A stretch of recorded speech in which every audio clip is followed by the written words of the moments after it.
আসুন কিছু মহামানবের গল্প শুনে। আল্লাহ পাক বলছেন ওয়ামিনান নাস বাদা আউযু বিল্লাহি মিনাশ শাইতানির রাজিম। ওয়ামিনান নাস, আল্লাহ বলছেন মানুষের মধ্যে কিছু মানুষ আছে, সবাই না। ওয়ামিনান নাস, মানুষের মধ্যে কিছু মানুষ আছে যারা কিনা মাইয়াশরি নাফসাহু ইবতিগা মারদাতিল্লাহ, যেই মানুষগুলো আল্লাহ পাকের সন্তুষ্টির জন্য তাদের নফসটাকে বিক্রি করে দিয়েছে। সুবহানাল্লাহ, চারটাখানি কথা না কিন্তু। মানুষের মধ্যে আল্লাহ কিন্তু সূরা বাকারায় বলেছেন শুরুর দিকে, মানুষের মধ্যে কিছু মানুষ আছে যারা মুমিন, কিছু মানুষ আছে যারা কাফের, কিছু মানুষ আছে যারা মুনাফিক, শুরুর দিকে পাবেন। এখানে আল্লাহ পাক বলছেন মানুষের মধ্যে কিছু মানুষ আছে যারা তাদের নফসটাকে আল্লাহর সন্তুষ্টির জন্য বিক্রি করে দিয়েছে। সুবহানাল্লাহ, মানে তাদের জীবনের মূল থিমটাই হচ্ছে আল্লাহ পাকে সন্তুষ্ট অর্জন করা। কোনো কিছুকেই তারা আল্লাহর সন্তুষ্টির উপর প্রাধান্য দিবে না। যদি কোটি টাকার অফার আসে হারাম, সে সেটা রিজেক্ট করবে, আল্লাহ নারাজ হবে। একটা সুন্দরী মেয়ে যদি জেনার অফার করে, সে রিজেক্ট করবে, কারণ সে আল্লাহকে ভয় করে। সে আল্লাহ পাকের জমিনের উপরে গায়রুল্লাহ বা কুফফারদের, তাগুতদের কোনো লজ ইমপ্লিমেন্ট করতে পারবে না, কারণ সে আল্লাহকে ভয় করে। সে ইকোনমিক লাইফে হালাল হারামের পরোয়া করে চলবে, কারণ সে আল্লাহকে ভয় করে। সে তার পরিবারে পর্দা এস্টাবলিশ করবে, বিকজ সে আল্লাহকে ভয় করে। মানে আল্লাহ পাকের সন্তুষ্টির জন্য নিজের নফসটাকে, জান মাল সবকিছুকে বিলিয়ে দিয়েছে।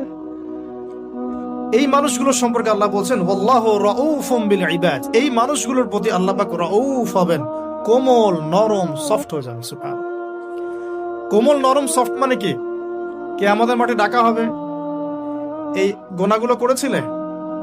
জি আল্লাহ, আমি এই গুনাহগুলো করেছি। আল্লাহ পাক পর্দা দিয়ে দিবেন। পর্দার পরে বলবেন যে দুনিয়াতে তোমার এই গুনাহগুলো আমি গোপন করে রেখেছিলাম, আজকেও সবগুলো গোপন করে দিলাম, জান্নাতে চলে যাও। আল্লাহু রাউফুম বিল ইবাদ, আল্লাহ পাক তার বান্দার প্রতি রাউফ, কোমল হবে। দুনিয়াতে রাউফ কেমন? যে কোনো বিপদ আপদ বালা মুসিবতে সেই ব্যক্তি হাঁটু গেড়ে আল্লাহর কাছে চাবে, আল্লাহ আমার এই সমস্যা, আল্লাহ আমার এই সমস্যা, আল্লাহ আমার এই সমস্যা। আল্লাহু রাউফুম বিল ইবাদ, আল্লাহ পাক ওই বান্দার প্রতি সফট, কোমল হয়ে যাবে। এগুলোর অনেক প্রমাণ আমি আমার জীবনও পেয়েছি। এগুলো আমি পাবলিকলি বলতে পারবো না, আর আপনি ব্যাখ্যা করতে পারবেন। আর এমন কিছু বিষয় আছে যেগুলো আসলে মানুষকে বলেও বোঝানো যায় না। বড় বড় স্কলারদের কিতাব এখন যখন পড়ি, তারা বলেন কি বলবো, তোমরা তো বুঝবেই না। মানে এমন একটা লেভেলে মানুষ চলে যায় যে ওই লেভেলের কথা সবাইকে বোঝানো যায় না। কিভাবে বলবো, কিভাবে ব্যাখ্যা করব, কোন আবেগ নিয়ে আসবো, কোন শব্দ নিয়ে আসবো, আমি আপনাকে বোঝাতে পারবো না। এরকম একটা অবস্থান থাকে। একজন সাহাবীর নাম বলি, আলী ইবনে আবি তালিব রাদিয়াল্লাহু আনহু। আপনি তার পুরো জীবনী পড়লে তাকে খুব সফট পাবেন, নিজেকে গোপনকারী পাবেন, খুব বেশি উচ্ছ্বাস প্রকাশকারী পাবলিক ফিগার। হ্যাঁ, এই যে আমরা শো অফ, নিজেকে জাহির করা, আপনি পাবেন না তাকে। এবং তিনি শেষ জীবনে কি বলেছেন জানেন? শেষ জীবনে বলেছেন যে জ্ঞান আমি নবী সাল্লাল্লাহু আলাইহি ওয়াসাল্লামের কাছ থেকে পেয়েছি, সেগুলোকে সুষ্ঠুভাবে বন্টন করার মতো কাউকে পেলাম না জীবনে। মানে একটা লেভেল থাকে মানুষের আল্লাহ পাকের মারিফত লাভের, যে লেভেলে গিয়ে মানুষ সবার সাথে আমভাবে কিছু বলতে পারে না। তা আমি ওই লেভেলে কিছু ফিল করছি, কিছু নির্যাস পাচ্ছি যে আমি আপনাকে বোঝাতে পারছি না। যাই হোক, আল্লাহ পাক রাউফ মানে এত সফট হবেন, জীবনের যে কোনো পদে আপনি আল্লাহকে ডাকবেন, আল্লাহ আপনার ডাকে তাৎক্ষণিক সাড়া দিবেন। ইনশাআল্লাহ, ইনশাআল্লাহ আযজা ওয়া জাল। এখন পাতাগুলো ঘাটলে আমরা প্রথম এইরকম কোন মানুষকে পাই যারা নিজের নফসটাকে আল্লাহর জন্য উৎসর্গ করে দিয়েছেন? এক নাম্বার পাচ্ছি আমরা আমাদের আদি পিতা আদম আলাইহিস সালাম। আজকে ডিটেইলস আয়াত বাই আয়াত বলার সময় পাচ্ছি না, তবে আমি সামারি বলছি, আপনারা একটু বাসায় পড়ে নেবেন। আদম আলাইহিস সালামকে আল্লাহ রাব্বুল আলামিন নিজের হাত দিয়ে সৃষ্টি করেছেন। সুবহানাল্লাহ। এখন আল্লাহ পাকের হাত কি, কেমন, কিভাবে ব্যাখ্যা করতে পারবো না, এবং এই ব্যাখ্যা করা আমাদের জন্য জরুরি নয়। আল্লাহ পাক যা বলেছেন বাস, কোনো কিছুর সাথে সাদৃশ্যপূর্ণ নয়, কোনো কিছুর এক্সাম্পল তার সাথে শোভনীয় হবে না। জাস্ট আল্লাহ পাক বলেছেন খলাকতু বিয়াদাই, আমি আদমকে সৃষ্টি করেছি আমার দুই হাত দিয়ে, বাস এই পর্যন্ত, ফুল স্টপ। এগুলো হচ্ছে কোরআন সুন্নাহর কিছু মূলনীতি। আল্লাহ পাক বলেছেন আর রহমান আলাল আরশ ইস্তাওয়া, রহমান আরশের উপরে সমুন্নত। কোন হালতে কি অবস্থায় আছেন ব্যাখ্যা করতে পারবো না, দরকার নাই, ফুল স্টপ। আদম আলাইহিস সালামকে সবচেয়ে বড় যে নেয়ামত আল্লাহ পাক দিয়েছেন সেটা হলো আদম আলাইহিস সালামকে আল্লাহ পাক তার পক্ষ থেকে ইলম শিক্ষা দিয়েছেন। সুবহান আল্লাহ পাক প্রথমেই তাকে সৃষ্টি করে ফেরেশতাদেরকে দিয়ে সিজদা করার নাই। আল্লাহ পাক তাকে আগে জ্ঞান শিক্ষা দিয়েছেন। সূরা বাকারা শুরুর দিকে আছে, ওয়া আল্লামাল আদামা আসমা কুল্লাহা, আমি আদমকে যত রকম জ্ঞান আছে, আসমা কুল্লাহা মানে যত রকম নাম এবং জ্ঞান আছে সবই শিখিয়েছি আদম আলাইহিস সালামকে। উম্মাহ আজকে পিছিয়ে পড়েছে আদম আলাইহিস সালাম এই মহামানবের জ্ঞানতাত্ত্বিক সুন্নত না নিয়ে। আজকে আমরা লেকচার শুনতে চাই, ইউটিউব ফেসবুক থেকে দিন শিখতে চাই, আমরা জ্ঞান অর্জন করতে চাই না।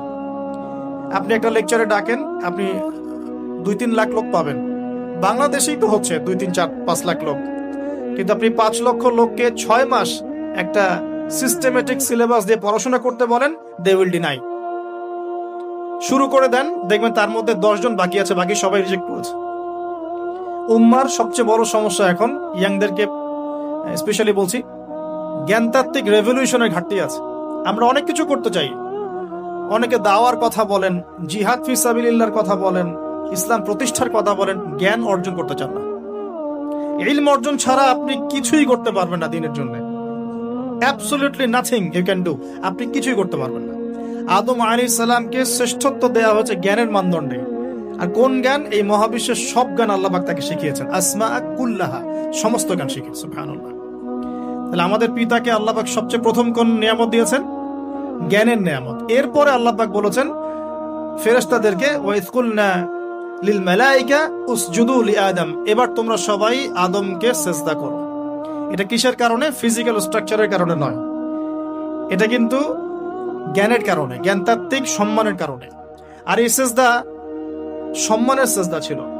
এরপর আমরা জানি যে আদম আলাইহিস সালামকে জান্নাতে রাখা হয়েছে।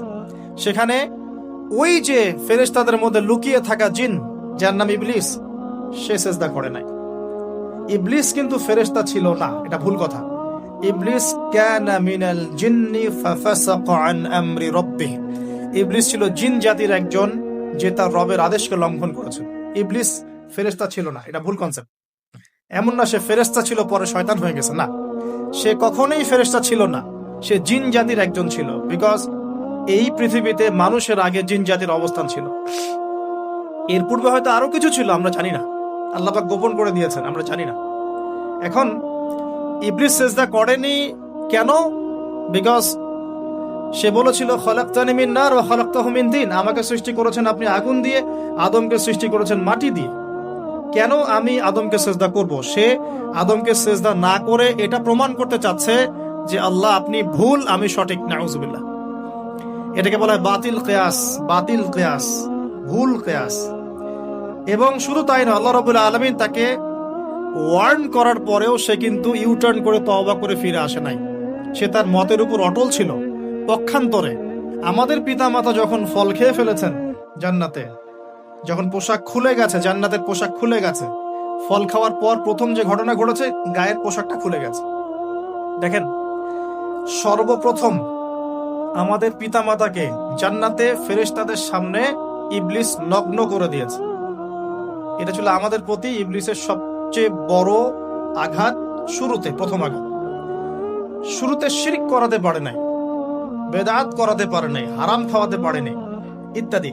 শুরুতে আমাদের পিতামাতাকে সে অবাধ্যতায় লিপ্ত করে গা থেকে জান্নাতের পোশাকটা খুলে ফেলে দিয়েছে। এখান থেকে আমাদেরকে বুঝতে হবে আজকের এই গ্লোবাল সোসাইটিতে আমরা যে নগ্নতার এই ভয়াল থাবা এবং প্রদর্শনী দেখছি, এটা ওই আসমানের ওই যে ইবলিসের যে চক্রান্ত, তার এই জমিনে বাস্তবায়ন হচ্ছে।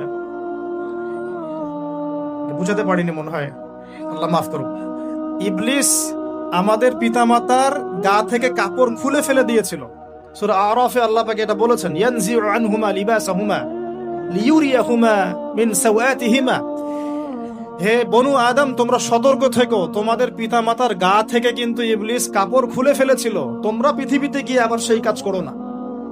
তাহলে এখন আমরা একটু বুঝতে চেষ্টা করি, ইন্টেলেকচুয়াল অডিয়েন্স সবাই আমরা, আমাদের ক্রিটিক্যাল থিঙ্কার্স দরকার। তাহলে এখন যে সোসাইটির মধ্যে নগ্নতার, বেহায়াপনার সয়লাভ চলছে, every single city and country including Dhaka, the city of আখিরুজ্জামান, সেটাও তো দেখেন কোথায় আপনি মানে শালীনতা পাচ্ছেন, ইসলামিক কান্ট্রি হিসেবে আলহামদুলিল্লাহ এখানে অনেক কিছু পান। ওয়ার্ল্ডের অন্যদিকে তাকিয়ে দেখো। তার মানে ইবলিসের ওই এজেন্ডা এখন পৃথিবীতে কিছু মানুষ বাস্তবায়ন করছে। তাদের সাথে ইবলিসের একটা যোগসূত্র আছে আদর্শিক। আল্লাহ পাক আমাদের মা বোনদেরকে বেপরদামি থেকে হেফাজত করুন এবং আমাদের চোখগুলোকে আল্লাহ পাক পবিত্র করুন। কিভাবে আপনি চোখ নামিয়ে চলবেন এই সমাজের মধ্যে, এটা এত সহজ নয়। আমরা খুব ভালো করে জানি এটা এত সহজ নয়। তো দেখুন, অনেক ভিতরে চলে যাচ্ছি। আদম আলাইহিস সালাম হাওয়া আলাইহিস সালামকে সর্বপ্রথম নগ্ন করে দিয়েছে ইবলিস। তারা কিন্তু তওবা করে ফিরে এসেছেন।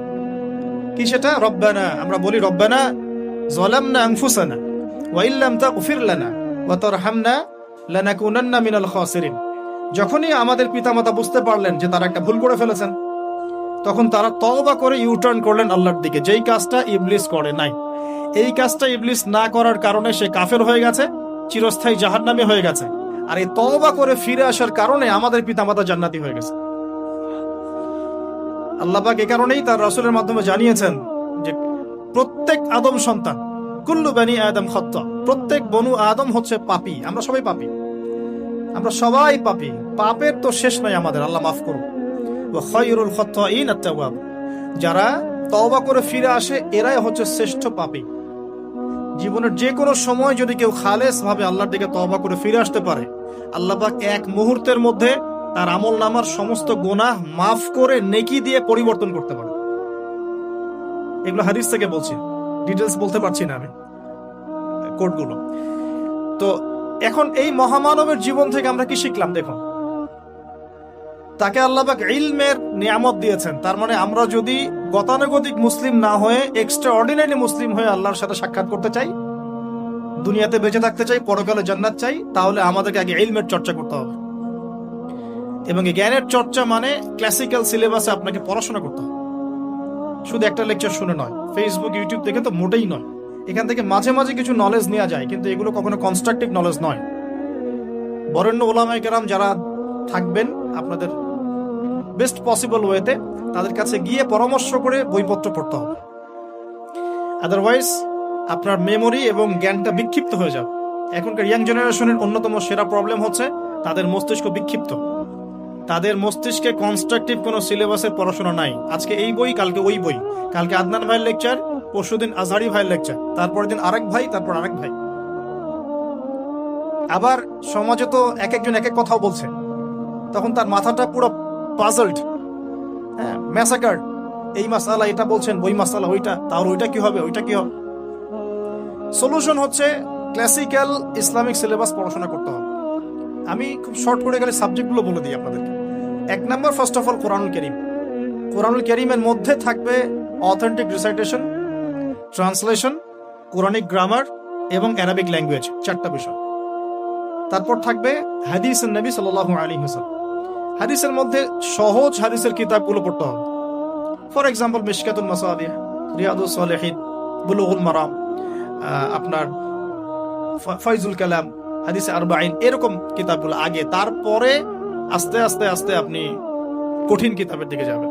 তবে এগুলো ওস্তাদ ছাড়া হয় না। এরপর দরকার হচ্ছে সিরাত, নবী সাল্লাল্লাহু আলাইহি ওয়াসাল্লামের পবিত্র জীবনী। এই জীবনী যার জানা নাই, সে তার জীবনটাকে রাসূলের সিরাতের আলোকে মেলাতে পারবে না। এবং দ্বীন ইসলাম নিয়ে কিছু করতে চাইলে রাসূলের সিরাতের সুন্নাহ মাফিক করতে পারবে না। এরপর দরকার ইকোনমিক্সের জ্ঞান, ইসলামিক ইকোনমিক্স অবশ্যই। তারপরে দরকার হচ্ছে ইসলামিক ইতিহাসের জ্ঞান, ফিকহের জ্ঞান, আকীদার জ্ঞান, উসুলের জ্ঞান। এভাবে একটা কনস্ট্রাকটিভ সিলেবাস দাঁড়ায়। তারপরে গিয়ে একজন মানুষের জ্ঞানটা পাকাপোক্ত হবে। সময় লাগুক না, 10 বছর, 15 বছর, 20 বছর। আমরা দোয়া করি আল্লাহর কাছে, আল্লাহ পাক আগামী পুরো 20 বছর আমাদেরকে পড়াশোনা করার তৌফিক দান। পড়তে থাকবো। আমাদের বেশি কথা বলার দরকার নেই, পড়তে থাকবো, জানতে থাকবো। এখন তাহলে আমরা আজকে প্রথম একটা লেসন পেলাম, গতানুগতিক মুসলিম না হয়ে এক্সট্রা অর্ডিনারি মুসলিম হতে হলে প্রথমে এই মহামানবের জ্ঞানতাত্ত্বিক শিক্ষা নিতে হবে, ইলমের মেহনত হবে ইনশাআল্লাহ। আল্লাহ পাক আমাদের সবাইকে জ্ঞানের মেহনত করার তৌফিক দান করুন এবং আমাদের পরিবারে জ্ঞান প্রতিষ্ঠার তৌফিক দান করুন। আমাদের বাচ্চাদের মধ্যে সেই জ্ঞান প্রবেশ করানোর তৌফিক দান করুন।